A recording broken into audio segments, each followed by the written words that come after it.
What is up, my dear friend, and welcome back to the Happy Heart Academy podcast. I am your host, Tyler Joe Stratton, and today we have a very important topic that we're going to be discussing, and it's a topic that I had the privilege to talk about with a friend last night that it kind of inspired me to discuss it with you on today's podcast episode. But before we get started, thank you for being here. Today you're going to learn about how to let go of unwanted emotions, those emotions that oftentimes stop you from enjoying your day, enjoying the present moment, enjoying a relationship with somebody that you're, dealing with, whether it be a coworker or a parent or a loved one or, a child, because these emotions are always in the background, always hindering, always showing themselves, always reminding you like, hey, I'm here. You can't really enjoy life all that much, right? So today, that's what we're going to be talking about, because I'm going to give you these 3 big steps that you can begin to take. They're not big steps, they're small steps, but they're 3 big ideas, right? That's going to really help you to be able to let go of these unwanted emotions, and so that you can move forward and move on and move into victory, a emotional state that you much would rather be in. So I hope that you find this episode helpful, encouraging, supportive, and uplifting. And if you do, once again, I always say this, but be the dealer of hope. Be the dealer of hope in a time of need. Share this podcast out with 1, 2, or 3 friends. Why not? One of the things that I've been doing, not to get on a tangent, but one of the things that I've been doing every single day is I pick a new person to reach out to just say, I hope you have a good day. That's it. It changes the direction of my day. I just feel better. Like yesterday, I did that with a friend who I oftentimes play disc golf with, and because I think I reached out to him, then he invited me to go play disc golf, and then that opened up the conversation that I had with him. A beautiful conversation, helping him through how to deal with difficult emotions and being able to let them go, which inspired me to jump on today's podcast episode to talk about how you would begin to work through these difficult emotions that you feel like don't serve you. So listen, there you can be the dealer of hope, and it's such a powerful way for you to feel better right now, is just to offer some goodness, offer some direction, offer some hope, offer some, hey, I'm thinking about you. I've been doing this for quite some time now. Like, I texted my aunt, my uncle, who kind of raised me last week, and then she posted on Son's Day. I don't know if you saw that on social media, but she posted basically an image of her sons. One of her sons passed away. Unfortunately, my cousin passed away about a year ago. And she posted him, and then she posted her younger son, and he was at our wedding, my wife and I's wedding, and she's like, once again, shouted us out, my brother and I, because she raised us partially, and she said, Happy Son's Day, and it was a beautiful, well-written note to remind me that, life is so good. Life is so good. And my friend, I'm just glad you're here. I'm glad you're here because you are taking the initiative to listen to something that's going to hopefully and just make you feel better. I'm here to help guide you to feel a little bit better about your situation and yourself and in your future. So once again, nonetheless, I am done talking. I am going to start this podcast where we talk about how to begin to let go so that these emotions don't continue to keep you stuck. Keep you from living a joy-filled life, keep you from living a life of vitality and aliveness and excitement and joy and hope, So I want to start out with this idea, that letting go is not as hard as we logically think it to be. Oftentimes why we get stuck when it comes to letting go of someone is because we try to let go of them completely. We're just trying to let go of someone. That's a pretty massive project to take on. If I were to tell you, you have to let go of your ex, you're like, holy crap, I don't know how to do that. Well, here's the thing. You've been practicing how to let go for quite some time now. You just haven't had the perspective to see that you have actually been letting go of your ex or your significant other or that difficult time in little bits of little bits of little bits. You see, let me take you through an example real quick. Let's say you just went through a breakup. You two were living together. Now you're living alone. There are things that your significant other used to do that you now had to do. Now you have to do yourself, right? I don't care if it's the laundry. I don't care if it's the dishes. I don't care if it's washing the car, getting gas. I don't care if it's making your own supper now. These little acts are reminding you that you have been letting go and you've been taking on new roles. And little bit by little bit, like for example, because they're no longer around, you've had to let go of this idea that they're not here, so I have to now do this, what they used to do. I know you don't recognize that. I know you're not seeing that perspective, but realistically, that's a sign of you letting go when you have to adopt this new way of living without them. That's you letting go. That's a part of letting go. You see, the secret to letting go of the big things is to learn how to let go of the little things. You can't just simply let go of someone completely and entirely and just be like, how do I get over them? How do I move on? How do I let go? How do I finally detach myself so I'm not so anxiously waiting for their return? You have to start by letting go of the little things. And I remember, I know this sounds crazy, but if you're watching me here on YouTube, I have a pen in my hand if you're listening to me on podcast. And I remember when I was struggling to let go of my ex, what I did that helped me to let go of her was I started to let go of little daily things. And I mean physically let go. Like, for example, I remember doing this hundreds of times. I would just let go. I'm like, how do I let go of something that I don't want to let go of? Like, for example, I would just drop my pen hundreds of times. I'm like, what am I actually doing here? I'm letting go, but what does that entail? What does that mean? I know that sounds weird, but like I was struggling to let go, and I'm like, what does it mean to let go? Well, letting go means you're not holding on to something. So physically, mentally, emotionally, you're not holding on to something. So first things first, when it comes to letting go of those unwanted emotions, that person that hurt you, that difficult challenge that you've experienced and unfortunately went through, there's these 3 big steps that I've taken that have helped me to be able to let go. And I'm going to read to you the overview of it. Then I'm going to break down each and every single step hidden in the overview. So I believe that letting go involves being aware of a feeling, letting it come up, staying with it, and letting it run its course without wanting to make it a different or do anything about it. It means simply to let the feeling be there and to focus on letting out the energy behind it. So we're going to take that overview, and I'm going to walk you through the 3 big steps so that you can begin to actually let go of those unwanted emotions that are stopping you from enjoying a greater quality of life. So the big thing that I find here is, number 1, the first thing that you have to do that a lot of people struggle with, believe it or not, is because they make it so generic and so massive, is the first thing, if you want to let go of an emotion, is you have to become aware of the feeling or the emotion that you're currently experiencing. And a lot of people struggle with this. It's crazy on how many people actually do struggle with this idea of like how like becoming aware of the emotion that you're trying to let go of.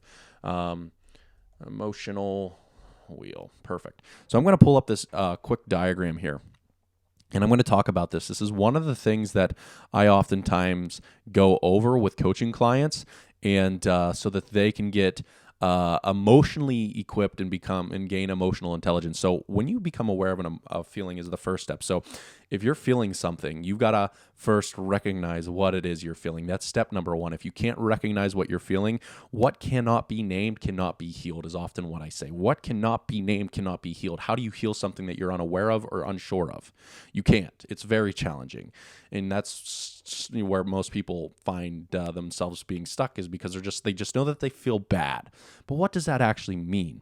Like there's this thing called, and I want you to look it up yourself if you have time today, maybe just like if you're listening to this on your phone or wherever you're listening to this or watching this, the emotional wheel is a powerful tool.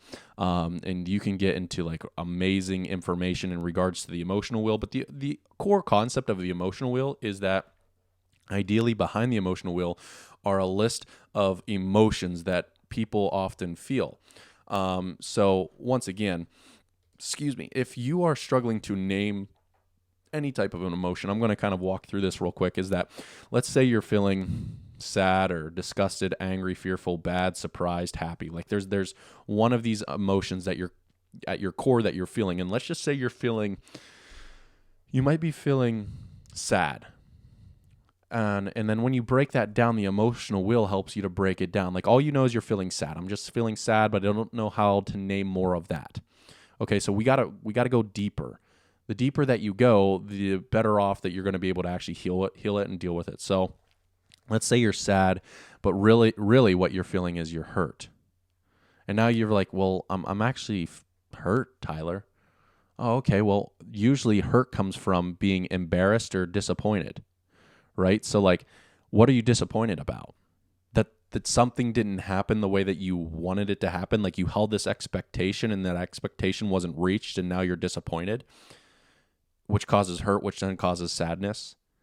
Do you understand that the core behind your sadness is disappointment? All it is you're disappointed. And when you see that you're disappointed and you can finally be like, I'm feeling just disappointed. And then you understand and are aware of the feeling, you can name the feeling, you feel more empowered and in control of that emotion. It just feels better that you're like emotionally aware of what you're feeling. You're not feeling like this I just always picture like this, think of a blank canvas and then just like scribbles all over it, like black, like deep, dark scribbles. Like that's how I feel. And when you see that, what happens is behind all those scribbles is a core emotion. And that core emotion that you might be experiencing is disappointment. So ideally, you're just disappointed that things didn't work out the way that they did. And now that you, step one, became aware of the feeling, you named the feeling, you can move into step number 2, which is the actionable step, which is one of the greatest steps that I believe that you can take when dealing with an unwanted emotion. So the unwanted emotion currently that we're going to be talking about is you're feeling disappointed. You're disappointed in their inability to love you. You feel disappointed in yourself. You feel disappointed about the future that you feel like you no longer have. You feel disappointed that they betrayed you, that they hurt you, that the expectation of creating this beautiful quality of life with them is not the reality anymore. So the second thing that you have to do, so maybe write this down, but once you become aware of the feeling and you name it, once you name it, you can heal it. The second thing is you have to let it show itself. You have to let it show itself. And once you know it and it shows up, you have to just stay with it. You just kind of don't battle it. Don't push it away. Don't call it out and be like, this is not an emotion that I want to feel. Just name it and just stay with it. Oftentimes, I tell a lot of my coaching clients just to sit with it and don't try to change it. Allow it to run its course without trying to change it. Just be with it. Just sit with it. Like this is a beautiful exercise that I'm going to take you through. So there's power that the emotion is stuck somewhere in your body. And we won't go deep here, super deep. I'm just going to kind of talk you through this real quick. Like when you call out that emotion, where do you feel it in your body? Oftentimes I feel it in my lower back. I feel a lot of pain in my stomach and in my lower back. So what I do is I call out the emotion. I'm disappointed. I ask myself, where do I feel that emotion in my body? I'll feel tense, like my back might feel tense. My stomach might feel upset. There might be a knot in there. My hands might be cold. That might be where I'm feeling it. You might feel it in your neck or in your traps area. It's up around your neck if you don't know where your traps are, but it's like those little muscles by your neck. But nonetheless, where are you feeling this emotion? And then what I want you to do is just sit in the center or in the location in your body where that emotion resides. So if it's in your stomach, I just want you to just sit there and just feel the pressure, the tingling, the stabbing, the uncomfortable feeling that you're feeling, and just be like, oh, that's disgust sitting there. I feel disgusted. And then what I want you to do is start to breathe through it and relax that part of your body as best that you can. You're just going to be like, I'm going to breathe into that specific location. Let's say that it's in your stomach. You're going to breathe into your stomach. You're going to hold your breath for a couple seconds, and then you're going to release it. So what I do is when I feel an emotion that I don't want to experience, and I'm like, okay, I don't like this emotion anymore. I'm like, where is it at in my body? Like, as soon as I name it, I feel it, I just stay with it. I find it in my body, and then I release it by breathing into that area and allowing myself to say the word release as I breathe out. Like, I will think about it, find it, there it is. And I'll just stay with it. And then I'll breathe into it and release it and try to completely relax my body, almost to complete like letting go-ness. Like, try to completely let go of every painful, sharp, tight part of your body that emotion is held in, right? That's what I do. So instead of trying to change it, just allow it to run its course, stay with it. Don't try to judge it. Just stay with it and breathe through it and relax that part of the body that you feel it in. That's a releasing technique. That's releasing it from your body. That's you no longer repressing it, suppressing it, or expressing it. It's just allowing you to kind of release it, just to let it be and release it. So remember, step 1, be aware of the feeling. Step 2 is allow yourself to recognize where it sits in your body, and then to just sit with it and then release it. Relax your body part that's like, feeling that pain. And then last thing, my friend, that's dealing with the emotional parts, right? Is naming it, then sitting with it without trying to change it. The last thing that I highly recommend is it's focusing forward. Excuse me. It's focusing forward. You have to set a new intention to feel a better quality emotion. So go back to that color wheel, right? That emotional color wheel. And you'll see it's very colorful. It's actually not the color wheel. It's called emotional wheel, but nonetheless, it's very colorful. And find a feeling on there that you want to feel, something that you can look forward toward feeling. And then once again, so maybe you go to happy. You want to feel happier, but do you want to feel playful? Do you want to feel content? Do you want to feel interested? Do you want to feel proud, accepted, powerful, peaceful, trusting, optimistic? Most of the time, what I've learned when I take coaching clients through this is that they want to feel peaceful. And then, okay, well, from peaceful, what do you want to feel?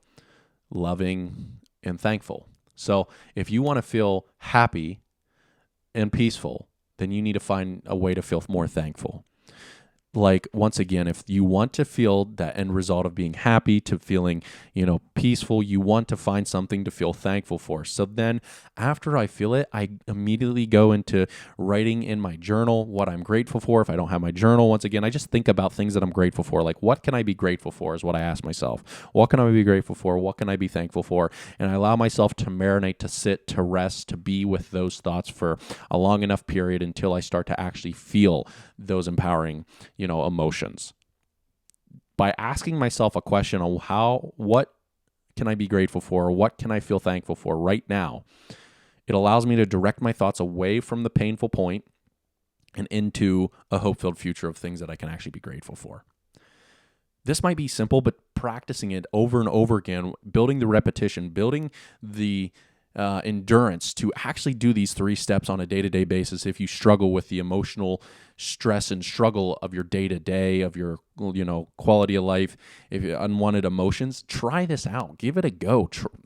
Become aware of the feelings. Sit with it so that you recognize where it sits in your body, to allow yourself to breathe into it and let it just be released and relaxed. And then pick a new feeling and emotion that you want to feel. Be happy, be peaceful. To find happiness and peace, you've got to find gratitude and thankfulness. So what can you be thankful for? What can you be grateful for? And then sit in that for a while, marinate into that. My friend, that is exactly how I would tell you how to let go of the unwanted emotions and being able to move forward. Let going, whether you start with just letting go of the small things, don't try to let go of the big things. Try to let go of the small things, whether it's from a pen, whether it's from letting go of maybe on a day-to-day basis, you listen to the same radio station. Just let go of that radio station driving home from work today and listen to something different. Maybe it's you always make your bed. Maybe it's you always do the same routine, like you wake up, brush your teeth, and you drink some water, then you drink some coffee. Change that up. Maybe drink coffee first, and then drink some water, and then brush your teeth, and then make your bed. Change up your habits. Let go of your normal routines. Let go of those little things by changing little things, and you'll be able to let go of bigger things. Once again, then you can become aware of the feeling. You can become aware of what you feel, because remember, what isn't named cannot be healed. You can't recognize what is unrecognizable. And what is not, named cannot be healed. So name it, sit with it, and then pick a new emotion that you want to feel. That, my friend, will help you to be able to let go of unwanted emotions and move on to a greater emotional quality of life. My name is Tyler Joe Stratton, and listen, I am your heartbreak recovery coach, helping people to move on and create happiness after their heartbreak. And if that's something you're interested in, if you're ready to reclaim your control of your life, of your happiness, and of your future, I have something exciting for you. I am so grateful if you're still here with me and still listening to me. I'm so grateful because, listen, I have a free 30-minute training to teach people the 3 most powerful steps that they can begin to take in order for them to be able to move on and create happiness after their heartbreak. If you're ready to reclaim control of your life, move on and move forward so that you can finally feel a greater sense and greater quality of life, not only today, but into the future moving forward, then this training is for you. I've created this training. I've been just in the depths of building out this training and finally got it recorded. So once again, if you're ready for that free training on how to move on and create happiness after your heartbreak so that you can win back your day, win back your week, and win back your life so that you can finally feel a sense of peace and happiness moving forward. And like you don't have to continue to rely on someone else to make you happy, then be sure to click the link in the show notes below. It's going to be the free training. Once again, it's free, so give it a go. Check it out. I'd love to see you on the inside of that free training. It's 30 minutes once again. And my dear friend, my name is Tyler Joe Stratton. I am your heartbreak recovery coach coming to you today and hoping that you and your heart are healing.